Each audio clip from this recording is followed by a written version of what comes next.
America में उठ रही ट्रंप के खिलाफ आवाजें, बोले भारत पर टैरिफ को ना सिर्फ जीरो करो बल्कि भारत से माफी मांगो। न्यूयॉर्क यूनिवर्सिटी के सहायक प्रोफेसर एडवर्ड प्राइस ने कहा, भारत निर्णायक है। जी हाँ दोस्तों, डोनाल्ड ट्रंप के खिलाफ अमेरिका में बगावत के सुर बढ़ते जा रहे हैं क्योंकि भारत की सपोर्ट ना मिलने के कारण अमेरिका अकेला रह गया है और जो अमेरिका निर्णायक फैसलों के लिए दुनिया भर के अंदर जाना जाता था, भारत का साथ छूटने के कारण वो अकेला पड़ता हुआ दिखाई दे रहा है।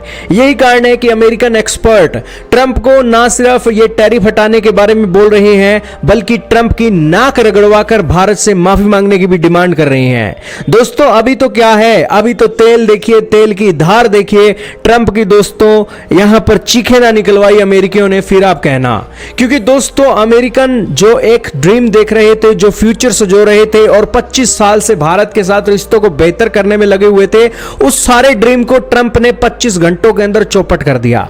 और यही कारण है कि अपने पेट पर तो लात मारी ही, सारे अमेरिकन एक्सपर्टों की पेट पर भी लात मार दी और बिजनेस को चौपट करते सिर्फ 50% टैरिफ का एक बाटा लेकर भीख मांग रहे हैं भारत के एक अंदर। यही कारण है कि अमेरिकन एक्सपर्ट हैरान है कि यार ये कौन सा बंदा अमेरिका के अंदर राष्ट्रपति बन गया है।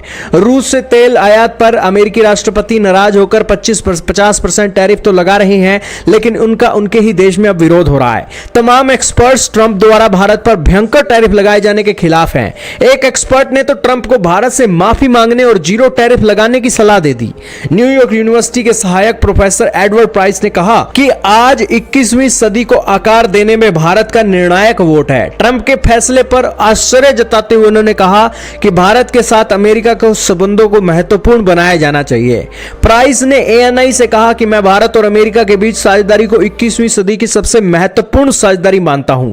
यह साझेदारी तय करेगी कि चीन और रूस के बीच में क्या होता है, लेकिन हमारे मूर्ख राष्ट्रपति ने उस देश के साथ ही रिश्ते खराब कर लिए। 21वीं सदी में भारत के पास निर्णायक पत्ते हैं, वोट हैं।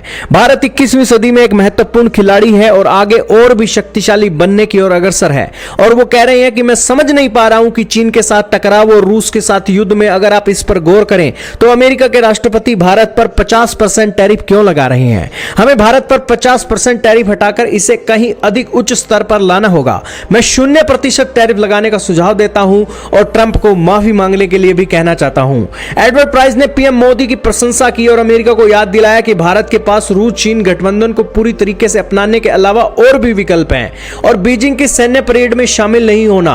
उन्होंने कहा कि पीएम मोदी काफी स्मार्ट तरीके से काम ले रहे हैं। वह अमेरिकियों को, मेरे जैसे लोगों को याद दिला रहे हैं कि उनके पास विकल्प मौजूद हैं, लेकिन उन्होंने चीन और रूस को पूरी तरीके से स्वीकार नहीं किया, न ही सैन्य परेड में शामिल हो रहे हैं।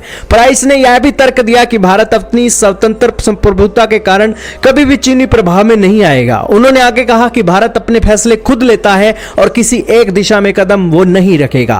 खैर दोस्तों, जो बातें अमेरिकन एक्सपर्टों को समझ में आ रही हैं, ये बातें ना तो ट्रंप को समझ में आ रही है और ना ही ट्रंप के सलाहकारों को समझ में आ रही हैं। खैर दोस्तों, समय बहुतों की अकल को सही कर देता है। उम्मीद है कि दोस्तों ट्रंप को समय रहते अकल आ जाएगी। और दोस्तों एक कहावत भी बनी हुई है, सुबह का भूला अगर शाम को घर आ जाए तो उसे भूला नहीं कहते।